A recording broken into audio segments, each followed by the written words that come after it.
প্রশ্ন N2 is diamagnetic, O2 is paramagnetic. প্রথমে আমরা দেখব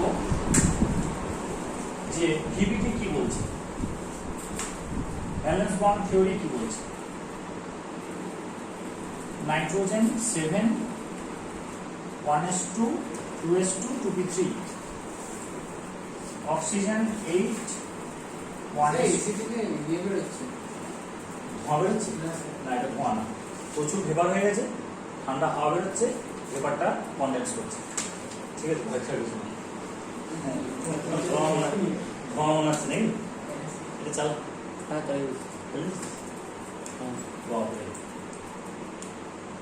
প্রচুর ময়েশ্চার হয়ে গেছে।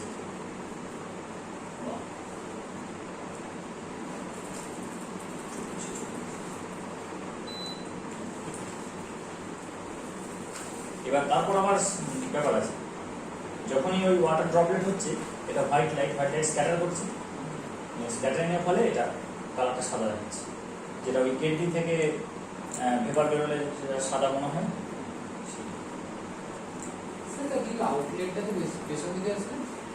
কোনটা? ভেতরের হাওয়া বাইরে যায় না তো, ভেতরের হাওয়া ঘর থেকেই তো সার্কুলেট করে, কিছু পর ঠিক হয়ে যাবে।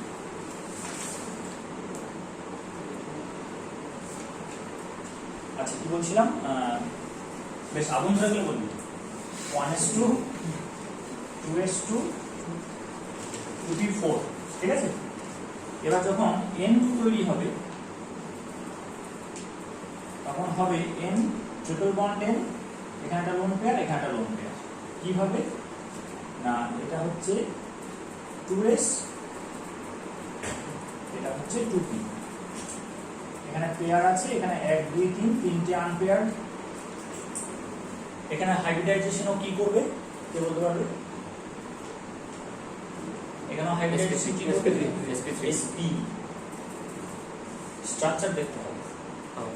যদি মলিকিউলটা N2 হয়, শুনছিস, যদি মলিকিউলটা N2 হয় তাহলে প্রথমে বলেছিলাম যে একটা স্ট্রাকচার প্রপোজ করতে হবে আন্দাজে, লজিক দিয়ে, কোনো মেকানিজম থাকবে না, সেটা সঠিক নাও হতে পারে, কিন্তু প্রপোজিশনটা দরকার।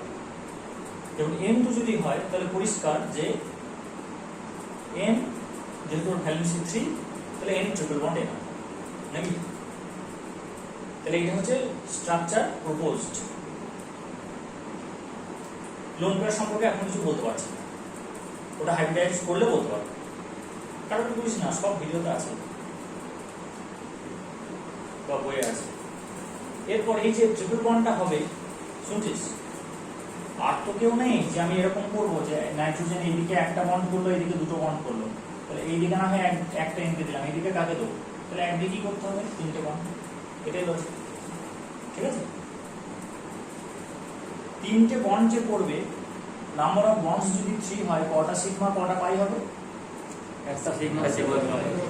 একটা সিগমা দুটো পাই হবে, কারণ দুটো অ্যাটমের মাঝে দুটো সিগমা হয় না, দুটো অ্যাটমের মাঝে দুটো সিগমা হবে না, কারণ দুটো পয়েন্ট দিয়ে একটা স্ট্রেট লাইন পাস করে। একটা স্ট্রেট লাইন আছে মানে একটা ডিরেকশন আছে, একটা ডিরেকশনে একটাই সিগমা সম্পর্ক, ঠিক আছে। ফলে বাকি দুটোকে আমাকে কি করতে হবে? হাইব্রিডাইজেশন থেকে বাইরে বার করতে হবে। লোন পেয়ারকে হাইব্রিডাইজেশনে নিতে হয়, পাই বন্ডকে হাইব্রিডাইজেশন থেকে বার করতে হবে, এটা বোঝা গেছে? তাহলে নাম্বার অফ পাই বন্ডস 2, তাহলে দুটো ইলেকট্রনকে আমি হাইব্রিডাইজেশনের বাইরে বের করে রাখবো, লোন পেয়ারকে হাইব্রিডাইজেশনের মধ্যে রাখবো, হাইব্রিডাইজেশন উইল বি sp, ঠিক আছে। এবার sp যদি হয় তাহলে নাইট্রোজেন এদিকে একটা অরবিটাল রাখলো, এদিকে ছোটটা রাখলো, আবার এদিকে একটা অরবিটাল রাখলো, এদিকে ছোটটা রাখলো, বুঝা গেল? ছোটটা রাখা হয় না, দুটোই sp দুটো অপোজিট ডিরেকশনে থাকবে, তার কারণ এটাই হচ্ছে ওদের ম্যাক্সিমাম ডিসটেন্স মিনিমাম রিপালশনের জায়গা। দুটো অরবিটাল আছে, তাদেরকে যদি অপোজিট ডিরেকশনে রাখি 180 ডিগ্রি অ্যাঙ্গেল করে, তার চাইতে কম বিকর্ষণের জায়গা আপনি খুঁজে পাবেন নাকি? তাহলে বন্ড অ্যাঙ্গেল হবে 180। আরেকটা নাইট্রোজেন একই রকম কাণ্ড ঘটাবে। এবার sp তে একটা লোন পেয়ার এদিকে রাখলো, এ একটা লোন পেয়ার এদিকে রাখলো, এ আনপেয়ারটা এখানে রাখলো, এই আনপেয়ারটা এখানে রেখে পেয়ার করে দিল, বুঝে গেছে? এটা সিগমা বন্ড। দুটো পি অরবিটাল পড়ে আছে, এটা একটা পি অরবিটাল, এটা এর পি অরবিটাল, py py বা pz pz, আর এটা হচ্ছে এর py, এটা হচ্ছে এর py। এর ওভারল্যাপিং হলো আর এর ওভারল্যাপিং হলো, দুটো পাই বন্ড। এই বন্ডটার নাম কি? সিগমা। সিগমা। তারপর কি বলবো? SPN SPN। কারণ সিগমা তো হলো কারণ এটা হেড অন ওভারল্যাপিং, মুখোমুখি অভিলেপন। কার কার মধ্যে হচ্ছে? দুটো এসপি এর মধ্যে হচ্ছে। এসপি দুটো কার কার? এন এর তাহলে বলবো সিগমা SPN SPN। বুঝে লিখবো কিভাবে? সিগমা তার সাফিক্স SP N SP। বুঝে এইটা কি লিখবো? পাই, এইটা পাই, এটা পিজেড বললাম যে, তাহলে পাই PZN PZN। বুঝা যাচ্ছে? এটা পাই PYN PYN PY আর PY এর মধ্যে হচ্ছে এইটা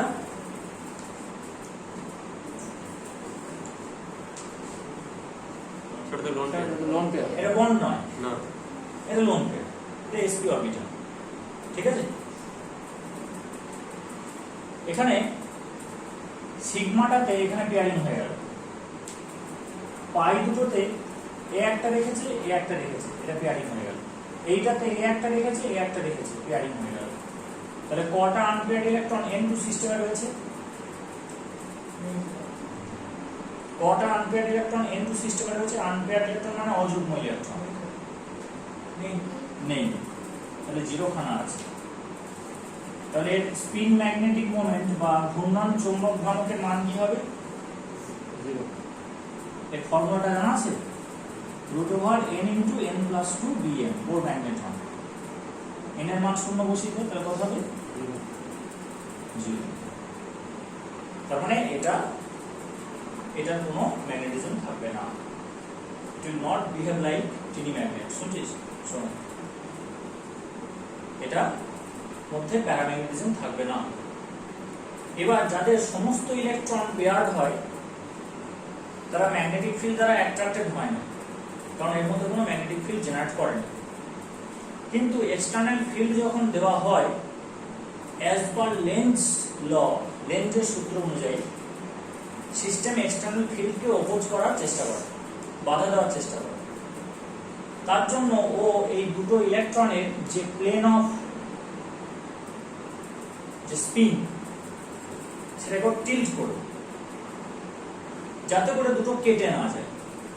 কি রকম? এখানে 0 হওয়ার কারণ হচ্ছে যে এই যে আনপেয়ার্ড ইলেকট্রনটা আমি এখানে এঁকেছি, এটা আসলে একটা ভ্রামক এঁকেছি, আরেকটা ভ্রামক নিচের দিকে কাজ করছে, এই ভেক্টর দুটো কাটাকুটি হয়ে 0 হয়ে যাচ্ছে। সেই কারণে এবার প্রতিটি অরবিটালে এই একই কাণ্ড ঘটলো। প্রতিটি সিগমা বন্ধনে, প্রতিটি পাই বন্ধনে, প্রতিটি অরবিটালে যেহেতু জোড়া জোড়া করে আছে, একটা আপ স্পিন একটা ডাউন স্পিন, মোমেন্ট গুলো কাটাকুটি হয়ে নেট ভেক্টর 0 হয়ে গেল প্রতিটি অরবিটালে।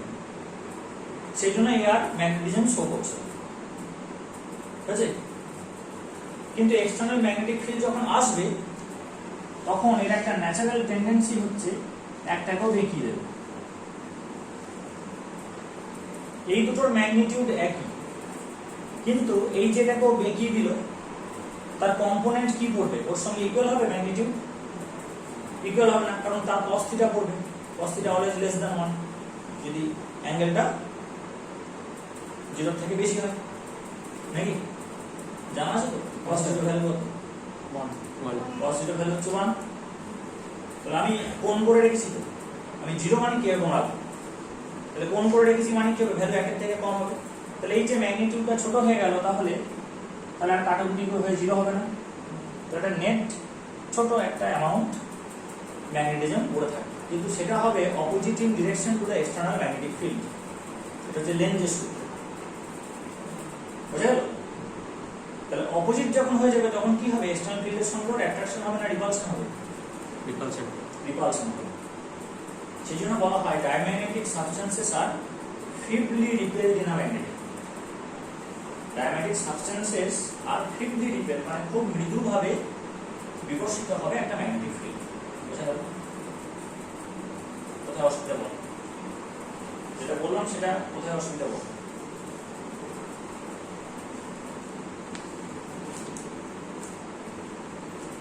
বল কোন জায়গাটা অসুবিধা? এক্সটার্নাল ম্যাগনেটিক ফিল্ডের ডাইরেকশন। এক্সটার্নাল ম্যাগনেটিক ফিল্ডের ডাইরেকশন ওইভাবে হয় না। আমি দিলাম একটা জিনিস, ওর ম্যাগনেটিক ফিল্ডটাকে সেইভাবে ছাড়বে। আমি যদি এইদিকে দিই, এর ভিতরে এন টু গ্যাস ঘুরে বেড়াচ্ছে, তাহলে ও বুঝবে এটা এক্স অ্যাক্সিস বা এটা ওয়াই অ্যাক্সিস, ওটা বুঝবে না।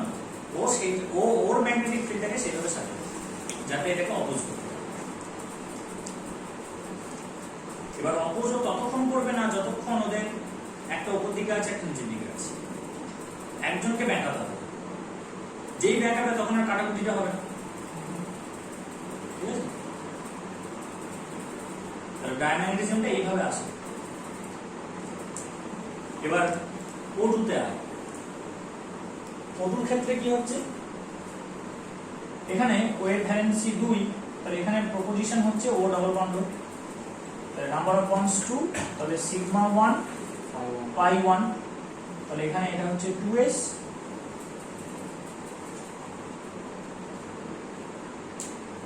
একটা লোন পেয়ার আছে, 2p তে একটা লোন পেয়ার আছে,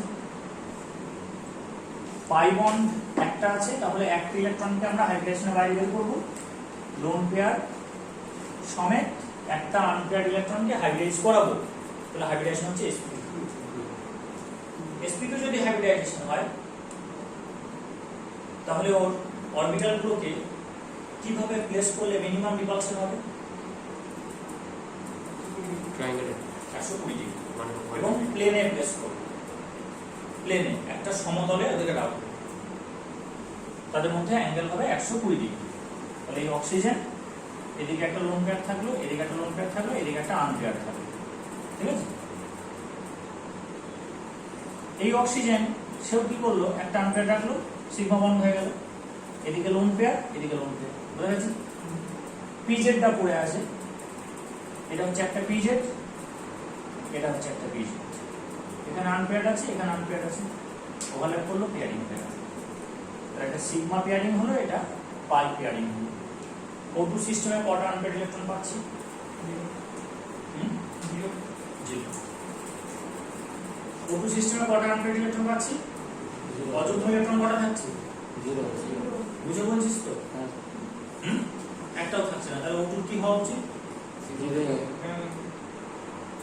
O2 হওয়া উচিত ডায়াম্যাগনেটিক। O2 হওয়া উচিত ডায়াম্যাগনেটিক। ওরও আনপেয়ার্ড ইলেকট্রন নেই, তার মানে ওরও সব পেয়ার, অর্থাৎ একটা ম্যাগনেটিক ফিল্ড উপরের দিকে কাজ করছে, তো একটা ম্যাগনেটিক ফিল্ড নিচে দিকে কাজ করছে। তাহলে প্রতিটি অরবিটালে ক্যান্সেলেশন হয়ে যাচ্ছে, তাহলে ম্যাগনেট দ্বারা অ্যাট্রাক্টেড হবে। বরঞ্চ লেন্জের সূত্র অনুযায়ী ও যখন অরবিটাল প্লেন অফ স্পিনটাকে যখন চেঞ্জ করবে তখন কাটাকুটি হয়ে একটা নেট করে থাকবে যেটা এক্সটার্নাল ফিল্ডটাকে অপোজ করবে। তারপরে ও ফিবলি রিপেলড হবে, অ্যাট্রাক্টেড তো হলোই না, উল্টে ফিবলি রিপেলড হবে, খুব মৃদুভাবে বিকশিত হবে। তাহলে এটাও ডায়াম্যাগনেটিক। এবার এক্সপেরিমেন্ট করা হলো কিরকম? লিকুইড নাইট্রোজেন নেওয়া হয়েছে, লিকুইড অক্সিজেন নেওয়া হয়েছে। শুনছিস? একটা বার ম্যাগনেট একবার লিকুইড নাইট্রোজেনের মধ্যে চুবিয়ে মানে একটা প্রান্তকে ভরে দিয়ে বের করা হলো, আর একবার লিকুইড অক্সিজেনের মধ্যে ডুবিয়ে বের করে দেওয়া হলো। যখন নাইট্রোজেন থেকে বের করছি তখন ওটা শুকনো বেরোচ্ছে, শুকনো মানে নাইট্রোজেন গায়ে লেগে নেই। কিন্তু যখন অক্সিজেনের কন্টেনারটা থেকে ওকে বের করছি, লিকুইড অক্সিজেনের কন্টেনার থেকে, তখন দেখছি বটের ঝুড়ির মতো ওর গায়ে অক্সিজেন, সলিড অক্সিজেন লেগে আছে। সলিড অক্সিজেন কি করে এলো লিকুইড অক্সিজেন থেকে সেটা বলে দিই। যখন ও লিকুইড অক্সিজেনটাকে টেনে তুলছে তখন সারফেস এরিয়া বেড়ে যাওয়ার কারণে হই হই করে এভাপোরেশন শুরু হবে। এভাপোরেশন শুরু হলো কি করবে, ল্যাটেন্ট হিটটা অর্থাৎ লিন তাপটা রিমেনিং লিকুইড থেকে কালেক্ট করে বেরিয়ে যাবে ভেপার স্টেটে। তাহলে রিমেইনিং লিকুইডটার টেম্পারেচারটা র্যাপিডলি ড্রপ করবে, যখন মেল্টিং পয়েন্টের নিচে নেমে যাবে that will be converted to solid. সেই জন্য যেই তুলবো দেখবো যে ওর সঙ্গে ক্রিস্টাল লেগে রয়েছে, তুলতে হবে, ভিতরে থাকলে হবে না, ঠিক আছে? তাহলে নাইট্রোজেনটা লেগে রইল না গায়ে, কিন্তু অক্সিজেনটা লেগে রইল ম্যাগনেটের গায়ে।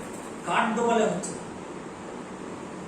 এখানে একটা কাঠের টুকরো ডোবাচ্ছে, ওখানে একটা কাঠের টুকরো ডোবাচ্ছে, তখন কিছু হচ্ছে না, ম্যাগনেট ডোবালে হচ্ছে। তার মানে নিশ্চয়ই লিকুইড অক্সিজেন ম্যাগনেটে অ্যাট্রাক্টেড হয় নাকি না?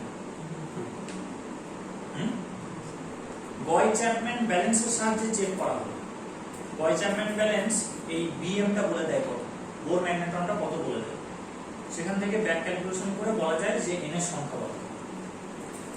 তো ওই ব্যালেন্সে যখন চেক করা হলো অক্সিজেনকে, তখন বলছে মিউ এস হচ্ছে 2.82 বিএম, 2.82। তাহলে mu O2 mu S O2 এটা সমান 2.82 বিএম। এটা কাজ করে √n × n+2, এখানে 0 বসালে 0 হবে, 1 বসালে কত হবে বের কর, 2 বসালে কত হবে বের কর, 3 বসালে কত হবে বের কর। বা ক্যালকুলেটর কর,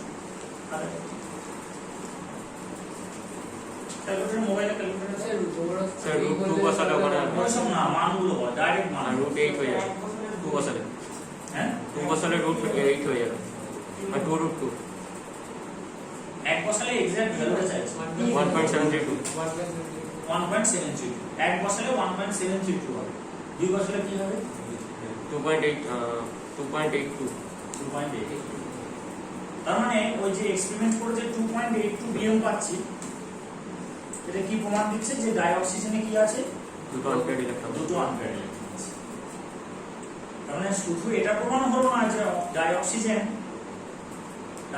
অর্থাৎ O2 প্যারাম্যাগনেটিক, একদম পরিষ্কার ক্যালকুলেশনে দেখা যাচ্ছে, মানে এক্সপেরিমেন্ট করে বলে দিচ্ছে যে এখানে দুটো আনপেয়ার্ড ইলেকট্রন আছে। আনপেয়ার্ড ইলেকট্রন আছে এটা প্রমাণ হলো ম্যাগনেট ডুবিয়ে। আবার ওই মেশিনটার সাহায্যে দেখা গেল যে কটা আনপেয়ার্ড ইলেকট্রন আছে সেটাও বলে দিচ্ছে, কিন্তু ভিভিটি কি বলছে, ভিভিটি বলছে আনপেয়ার্ড ইলেকট্রন থাকা উচিত নয়। বুঝা গেল? ভিভিটি এখানে ফেল করবে। এরকম অনেকগুলো জিনিস আছে যেগুলো ভিভিটির ফেলিওর। তার জন্য একটা নতুন থিওরি হলো, সেটা হচ্ছে যে এমও থিওরি। এমওতে যেটা বলছে যে অ্যাটমিক অরবিটালের চেহারাটা এরকম হয় কেন, নিউক্লিয়াসের অ্যাট্রাকশনের ফলে, তাই তো? অ্যাটমিক অরবিটালের চেহারাটা হয় নিউক্লিয়াসের অ্যাট্রাকশনের ফলে, কিন্তু একটা ইলেকট্রন যখন এই মলিকিউলের মধ্যে থাকবে তখন সে তো দুটো নিউক্লিয়াস দ্বারা অ্যাট্রাক্টেড হবে, তাহলে তখনও সেই অ্যাটমিক অরবিটালটা থাকছে কিভাবে, তার শেপটা কেন ডিস্টর্ট হচ্ছে, এটা এমও বলছে। এই যে এর যে অরবিটালটা একটু আগে আঁকছিলাম, যে এর এটা পি অরবিটাল, আরেকজনের এটা পি অরবিটাল, এই দুটোর মধ্যে ওভারল্যাপ হবে। এই অরবিটালের শেপটা এরকম হলো কি করে? নিউক্লিয়াস কন্ট্রোল করছে। এবার যখন মলিকিউল হবে তখন তো আরো একটা নিউক্লিয়াস আছে, সেও তো ওর উপর প্রভাব ফেলবে, ঠিক আছে? তাহলে অ্যাটমিক অরবিটাল অর্থাৎ পারমাণবিক কক্ষকের ওভারল্যাপিং না করিয়ে যদি আমরা দুটো নিউক্লিয়াসের প্রভাবকেই কনসিডার করি, তাহলে সেটা আরো রিয়েলিস্টিক হবে। সেইভাবে এমও সূত্রপাত হবে। এমতে বলছে যে এটা যদি সাই এ হয়, এটা যদি সাই বি হয়, অর্থাৎ ওয়েভ ফাংশন, তাহলে এদের দুটো পসিবিলিটি আছে। কিরকম?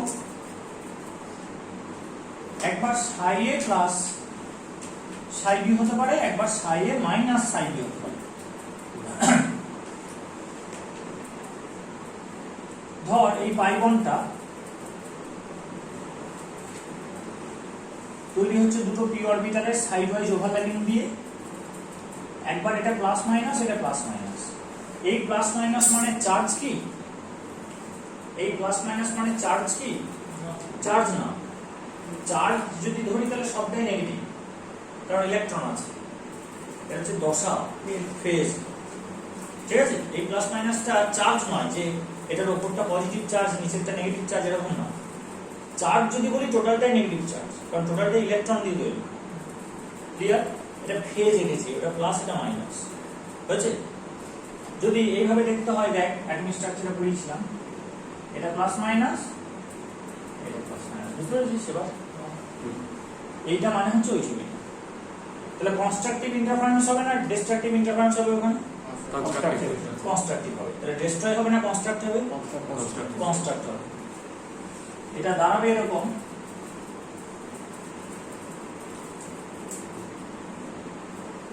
এরকম হয়ে গেল, এরকম হয়ে গেল। চলছে তো? ভিডিওটা চলছে। এইটাকে বলছে বিএমও, বন্ডিং মলিকুলার অরবিটাল। আর যেহেতু এটার নাম পাই, তাই এটা পাই বিএমও। এরপর এই পসিবিলিটিটাও উড়িয়ে দেওয়া যাবে না, এটাও হবে, হবেই প্লাস মাইনাস মাইনাস প্লাস। তখন প্লাস মাইনাস মাইনাস প্লাস। তাহলে এখন কি হবে? ডিস্ট্রাকটিভ না কনস্ট্রাকটিভ? এখন ধ্বংসাত্মক ব্যতিচার হবে, ডিস্ট্রাকটিভ ইন্টারফারেন্স এখানে হবে। তাহলে এই গুটলি দুটো আসলে দুটো নিউক্লিয়াস, সিগমা বন্ডটা আছে, তখন এই দিকে চলে যাবে, প্লাস মাইনাস মাইনাস প্লাস, বুঝেছে? তাহলে এটা হচ্ছে পাই স্টার এবিএম।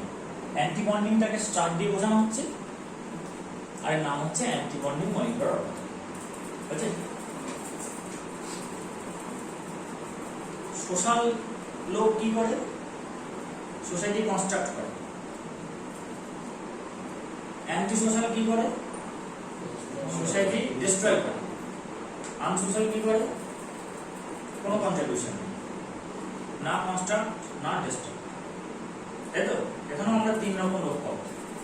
একটা বন্ডিং, যে বন্ড কনস্ট্রাক্ট করবে, একটা অ্যান্টি বন্ডিং, যে বন্ড ডিস্ট্রয় করবে, আর একটা পাবো নন বন্ডিং, যে না বন্ড তৈরি করবে না বন্ড ডিস্ট্রয় করবে। নন বন্ডিং এখানে নেই, এখানে নেই, এই যে দুটো আঁকলাম এখানে নেই, অন্য জায়গায় আছে। কার্বন মনোক্সাইডে দেখবি ওখানে লিখে আছে। তো যেটা ফেজে মিট করলো সেটা কি হবে? স্টেবল হবে, সেটা এনার্জি নিচে নেমে যাবে। আর যেটা আউট অফ ফেজে মিট করলো সেটা আনস্টেবল হবে, সেটা উপরে উঠে যাবে, ঠিক আছে? প্লাস প্লাস মিট করবে, আবার প্লাস মাইনাসও মিট করবে। উপরটা যদি পসিবল হয় নিচেটাও পসিবল। কেন হবে না তোকে বলতে হবে। যদি বলিস যে কেন হবে, কেন হবে না? যদি দুটো ফেজ থাকে প্লাস মাইনাস, তাহলে একবার প্লাস প্লাস মিট করবে, একবার প্লাস মাইনাস মিট করবে, কিছু করার নেই, দুটোই পসিবল, ঠিক আছে? বৃষ্টি হতেও পারে, নাও হতে পারে, বলা যাবে না। বৃষ্টি হবেই না কোনোদিন, বা বৃষ্টি হবেই প্রতিদিন, সেটা বলা যাবে না, হতেও পারে না, নাকি? তাহলে পাই এবং পাই স্টার দুটোই থাকবে, একইভাবে সিগমা এবং সিগমা স্টার দুটোই থাকবে। তাহলে এটা যদি আমি যদি হাইড্রোজেন নিই H2,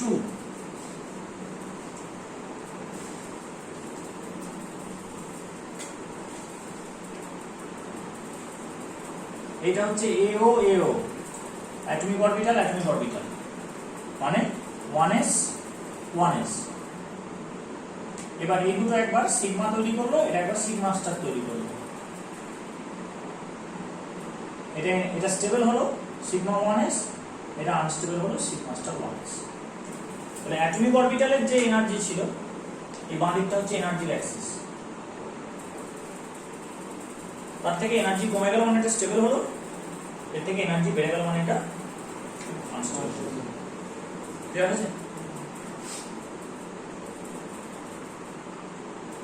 সবাই ক্লিয়ার? এইবার ইলেকট্রনটা ফিলিং হবে তিনটে যে নিয়ম আছে, সেই তিনটে নিয়ম অনুসারে। কি কি? আবহাওয়া প্রিন্সিপাল, ওহমস মাল্টিপ্লিসিটি রুল, আরেকটা আর্নস অনুষ্ঠিত তো বললাম। ও পাউলি হ্যাঁ, পলিজাইজেশন প্রিন্সিপাল, অর্থাৎ একটা অরবিটালে দুটো বেশি ইলেকট্রন থাকবে না, সেটা পলি অপবর্জন নীতি। আবহাওয়া প্রিন্সিপাল হচ্ছে সব থেকে লো এনার্জি আগে ফিল আপ হবে, তারপর হাই এনার্জি। আর হোমস মাল্টিপ্লিসিটি রুল হচ্ছে যদি সেম এনার্জির অরবিটাল থাকে তাহলে একটা একটা করে আগে ফিল আপ হবে, তারপর রিপিট হবে। ঠিক আছে, তাহলে অ্যাজ পার আবহাওয়া এখানে প্রথমে ঢুকবে, অ্যাজ পার পলিজ এখানে দুটো থাকতে পারে ম্যাক্সিমাম, আর দুটো ইলেকট্রনই ছিল, এখানে একটা এখানে একটা। আমরা H2 করছি।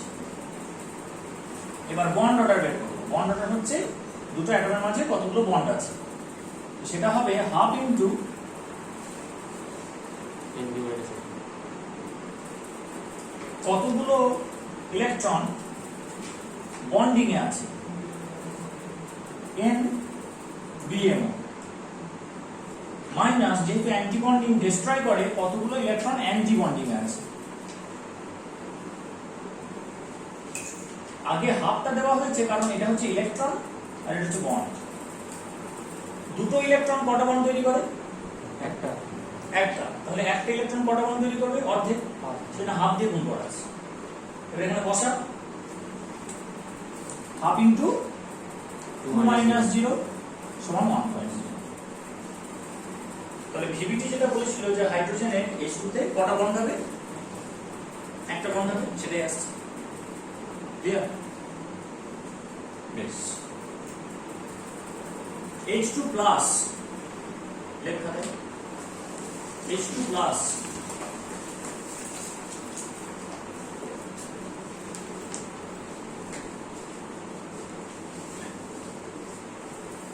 ইকুইভ্যালেন্ট চিহ্ন দে।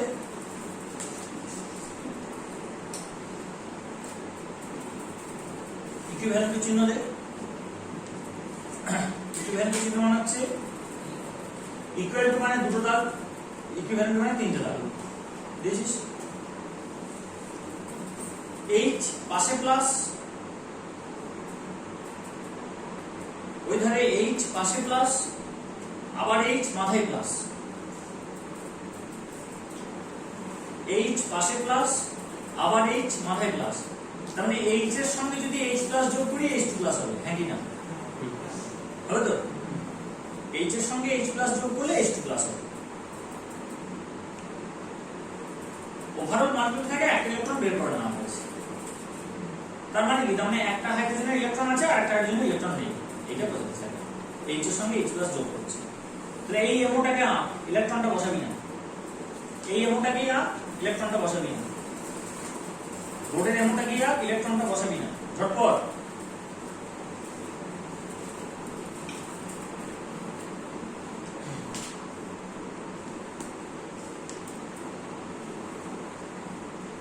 তেরো তারিখ লাগবে তো, 13 তারিখ লাগবে তো, শুক্রবারটা পাচ্ছি তাই তো?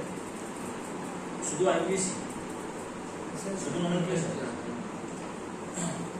শুক্রবারটা নামগুলো আসবে ডবল নাম দিয়ে। দেখেছিস? নিয়ে আমি যেখানে H লিখেছি সেখানে H লেখ, ওই দিকে যেখানে H লিখেছি সেখানে H প্লাস লেখ।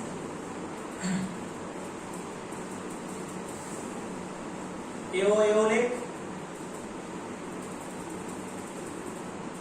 1s লেখ, সিগমা 1s লেখ, সিগমা 1s স্টার লেখ। সব লেখা হয়ে গেছে। নিচেটা সিগমা 1s এর যে অরবিটালটা তার একটু নিচে লেখ MO, মানে মাঝখানটা MO, দুধারে AO, অ্যাটমিক অরবিটাল, মাঝখানে মলিকুলার অরবিটাল। ঠিক আছে? MO একদম নিচে, ওই যে টাকা সিগমা 1s তার নিচেরটা আছে MO। এবার বাঁ দিকে আনপেয়ার্ড ইলেকট্রন দে, ডান দিকে দিস না। MO তো নয়, AO এর কথা বলছি। বাঁ দিকে কি আছে? H, তাহলে ইলেকট্রন থাকবে। ডান দিকে আছে H প্লাস, মানে ইলেকট্রন থাকবে না। হাইড্রোজেনে একটা ইলেকট্রন থাকে, সেটা প্লাস, তার মানে কি? বেরিয়ে গেছে ইলেকট্রন। বেরিয়ে গেছে ইলেকট্রন, তাহলে ইলেকট্রন আর থাকবে না। তাহলে বাঁ দিকে একটা ইলেকট্রন থাকবে, ডান দিকে থাকবে না। তাহলে নিচে কটা আসবে? একটাই আসবে, নিচে একটা দিই। একটা মানে আমি কোথায় বললাম? সিগমা 1s এ বললাম একটা। বন্ড অর্ডার বের কর, বন্ড অর্ডার বের কর। BO সমান half into half into 1 minus 0। Bonding থেকে অ্যান্টি বন্ডিং বাদ দিতে হয়, কারণ বন্ডিং কনস্ট্রাক্ট করে, কন্ট্রিবিউট করে, অ্যান্টি বন্ডিং ডিস্ট্রয় করে। সেজন্য বন্ডিং থেকে অ্যান্টি বন্ডিং বাদ দিলাম, তাহলে 0.5 হলো। ভ্যালেন্স বন্ড থিওরি বলছে এইসব চলবে না। একজন একটা অরবিটাল দিল,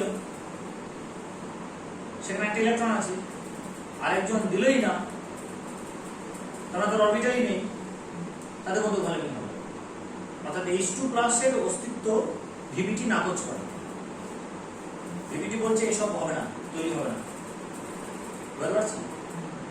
একজন ফাঁকা অরবিটাল দিল, অর্থাৎ অরবিটাল নেই, ইলেকট্রন আছে বলে এটা তো মানুষ নয় যে ঘর থাকবে সেখানে মানুষ এসে ঢুকবে। অরবিটাল হচ্ছে ইলেকট্রন ঘুরে ঘুরে অরবিটালটা তৈরি করে। অরবিটাল থাকে সেখানে ইলেকট্রন আসে এমন না। কাল্পনিক একটা অরবিট, সেটা আমরা বলি, দিয়ে তারপর ইলেকট্রন ফিল আপ করছে। কিন্তু ওই যে অরবিটালটা সিগমা মানে সেটা ইলেকট্রন থাকলে তবেই আসে, না নেই। বুঝা গেল? কিন্তু যদি আসে তাহলে কোথায় আসবে, সেই জন্য আগে থেকে এঁকে রাখছে। বুঝতে পারছি? 1s এর ঘরটা কি আগে থেকে থাকে? তাহলে আবার লোক প্রশ্ন করবে ঘরটা কি দিয়ে তৈরি? আমরা বলছি এই ঘরটা ইট দিয়ে তৈরি, সেই ইটটা অ্যাটম দিয়ে তৈরি, অ্যাটমটা ইলেকট্রন দিয়ে তৈরি। তুই আবার বলছিস ইলেকট্রনটা আবার ঘরে আছে, সেই ঘরটা তাহলে আবার কি দিয়ে তৈরি? তাই না? ঘর নেই, ঘরটা কাল্পনিক। ইলেকট্রনটা এলে তবে ঘরটা তৈরি হবে, কিন্তু ইলেকট্রনটা কোথায় আসবে সেজন্য আমরা আগে থেকে ঘরগুলো এঁকে রাখছি যে এলে তৈরি হবে ঠিকই, কিন্তু এলে এখানে আছে আগে থেকে ওই জন্য এঁকে রাখছি। 2s 2p 2p1 যদি হয় আমরা তিনটে ঘরে তো এঁকে দিই, আমি না? কিন্তু একটা ঘরে ইলেকট্রন দিই, বাকি দুটো ঘরে থাকে না, থাকে না। কিন্তু এঁকে দিই কেন? বোঝানোর জন্য, নাহলে ভুলিয়ে যাবে লোকে। তাহলে 2p1 এ একটা ঘর আনতে হবে, 2p2 তে দুটো ঘর আনতে হবে, স্টুডেন্টদের বোঝাতে হিমশিম খেয়ে যাবে, তাই না? তারা ভুলিয়ে যাবে না। তো এখানে এরকম ভিভিটি বলছে যে একজন একটা অরবিটাল দিল আর একজন দিল না, তার জন্য ওভারল্যাপিং হলো, এইসব হবে। সুতরাং H2+ এর অস্তিত্ব নেই, কিন্তু ল্যাবে তৈরি করা যাচ্ছে। তাহলে ভিভিটি ফেল করলো। এমও বলছে, এমও থিওরি, এমওটি বলছে দুটো নিউক্লিয়াসের মাঝে ইলেকট্রন ক্লাউড থাকলেই হবে। সেটা কতটা পরিমাণ আছে দেখাতে হবে। দুটো নিউক্লিয়াসের মাঝে ইলেকট্রন ক্লাউড থাকলেই হবে, অর্থাৎ bond order must be greater than 0.5 এ আপত্তি নেই। এমনটি বলছে 0 না হলেই হলো, 0 হয়ে গেলে বন্ডটা কেটে যাবে, মানে বন্ড নেই। বন্ড অর্ডার 0 মানে কি? বন্ড নেই, ঠিক আছে? কিন্তু 0.5 এ এমনটির আপত্তি নেই, বলছে তার ইলেকট্রন ক্লাউড আছে তাহলে হবে। কিন্তু 1 হলে স্টেবল হয়, 2 হলে স্টেবল হয়। এই ফ্রাকশন হয়ে গেলে কি হচ্ছে? ভালো ওভারল্যাপিং হচ্ছে না, স্টেবল বন্ড হবে না, ফলে এটা আনস্টেবল হবে। সেটাও এমওটি বলছে। আর সত্যি আনস্টেবল, কারণ খুব ভিগোরাস কন্ডিশন ওটাকে তৈরি করতে হয় এবং অনেকক্ষণ ধরে টিকিয়ে রাখা যায় না। কিছু পর্যন্ত তৈরি হয় তখন নষ্ট হয়ে যাচ্ছে। বোঝা গেল? কিন্তু তৈরি তো হচ্ছে, তাহলে এক্সপ্লেন করতে পারলে হবে। তারপরে আচ্ছা, তারপরে এবার ভিডিওটা একটু দেখি। এবার ওইটাতে চলে আসি যেটা আমাদের টপিক ছিল, N2 আর O2।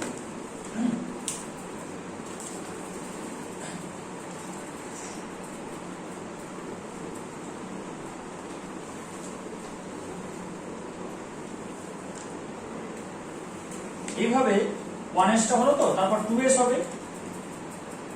এটা 2s এর সিগমা, এটা 2s এর সিগমা স্টার। তারপর 2p তিনটে আছে এখানে, 2p এখানে তিনটে আছে, সিগমাটা এখানে এলো,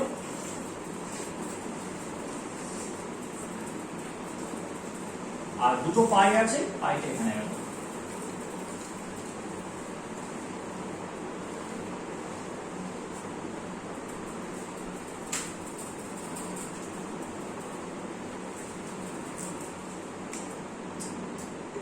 সিগমা আর পাইয়ের মধ্যে কোনটা head on overlapping? Sigma. Sigma. কোনটা সাইড ওয়াইজ ওভারল্যাপিং? পাই পাই। সাইড ওয়াইজ ওভারল্যাপিংটা বেশি এফেক্টিভ না হেড অন ওভারল্যাপিংটা বেশি এফেক্টিভ? তাহলে যেটা মুখোমুখি অভিলেখন হবে, হেড অন ওভারল্যাপিং হবে, সেটা বেশি এফেক্টিভ হবে দেন সাইড ওয়াইজ। যদি একটা ভালো ছেলের সঙ্গে আমি বেশি মিশি তাহলে কি হবে? ভালো। আচ্ছা, একটা খারাপ ছেলের সঙ্গে যদি বেশি মিশি তাহলে কি হবে?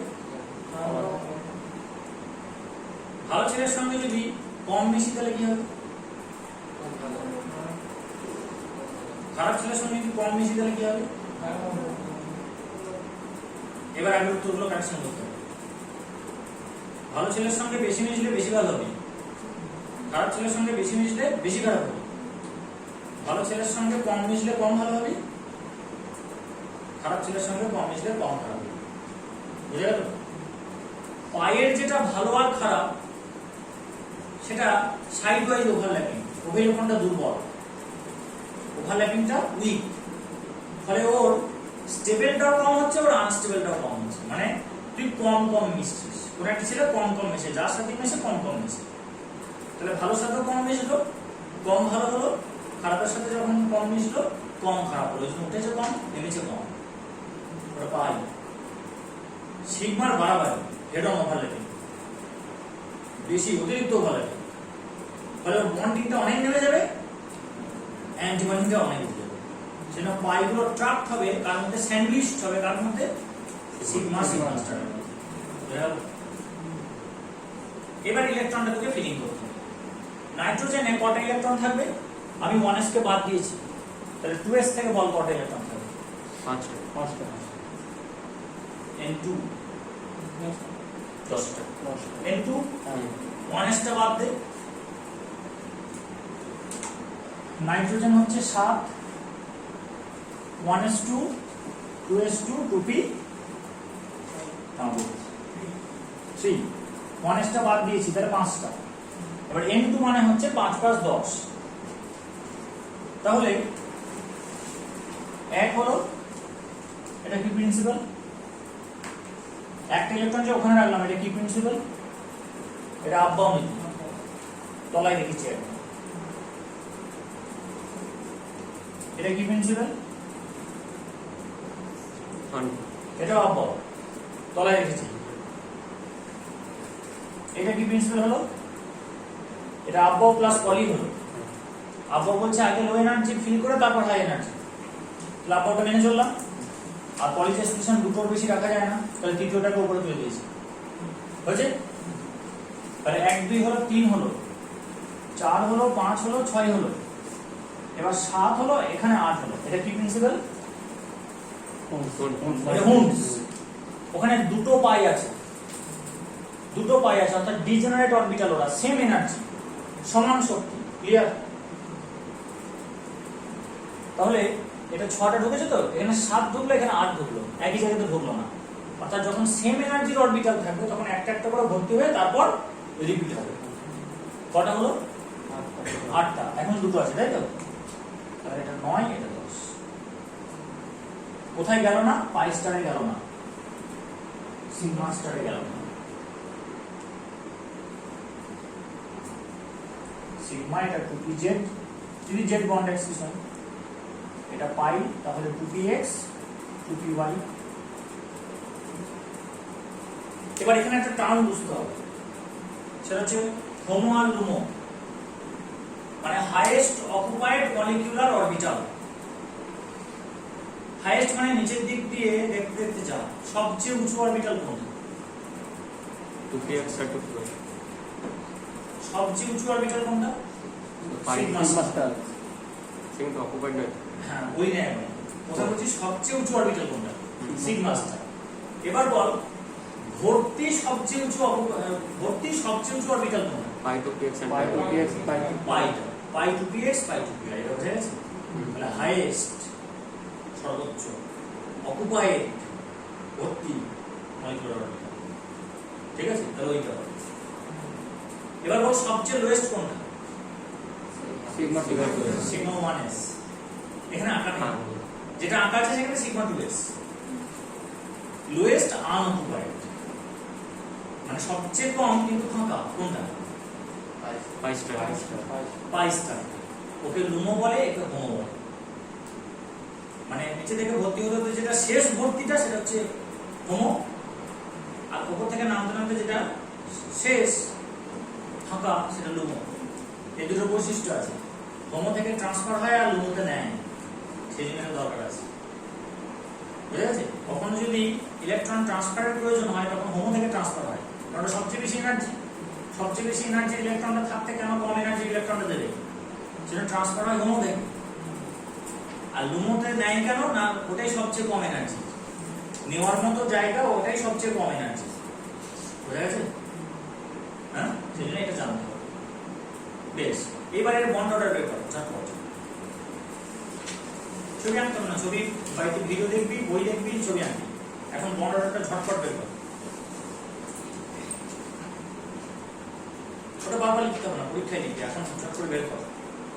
3 বাকিটা কর। উত্তরটা 3 বসিয়ে দিবি না অপশন নেই, প্রসিডিওরটা দরকার আছে। যদি কোনো অঙ্কে 3 মার্কস থাকে জানবি উত্তরে আছে হাফ, এটা জেনে রাখ, শুনে রাখ। তাহলে বাকি আড়াই কোথায় আছে? হাফ আছে ইউনিটে, বাকি 2 কোথায় আছে? প্রসিডিওর আছে। ঠিক আছে? সুতরাং এরটা দেখে ঝেপে ভুলভাল করে উত্তর মিলিয়ে দিলাম, হাফ পাবি। যদি ইউনিটটা ঠিক লিখিস তাহলে 1 পাবি, বাকি 2 চলে যাবে। কর বন্ডিং বন্ড প্রথমে লেখ, অ্যান্টি বন্ডিং বন্ড বিয়োগ করে লেখ।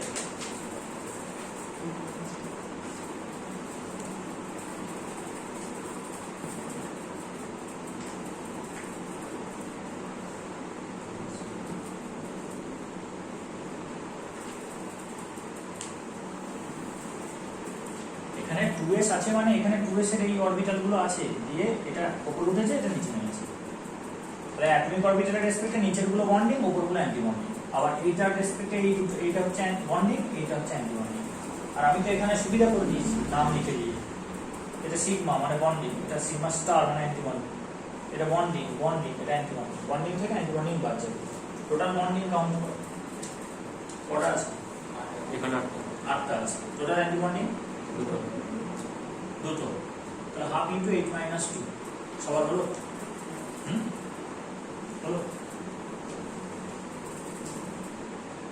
তাহলে 3 হলে বন্ড অর্ডার, নাইট্রোজেনের 3টে বন্ড। এইবার অক্সিজেনটা করতে হবে। অক্সিজেনের ছবি সমেত করে আমাকে দেখা।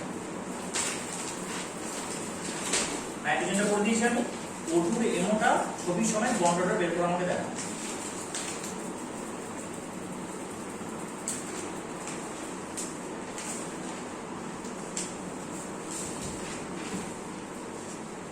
একদম ওয়ের ইলেকট্রনিক কনফিগারেশন থেকে শুরু করতে হবে, যে টোটাল ছবিটা এঁকে দেখাতে হবে। প্রত্যেকের খাতা দেখতে হবে, দায় সারা করবি না।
এই দাগগুলো দেন, আগে বড় করে আঁকতো তো। হ্যাঁ, গ্রুপে ছোট করে ট্যাগ দিই।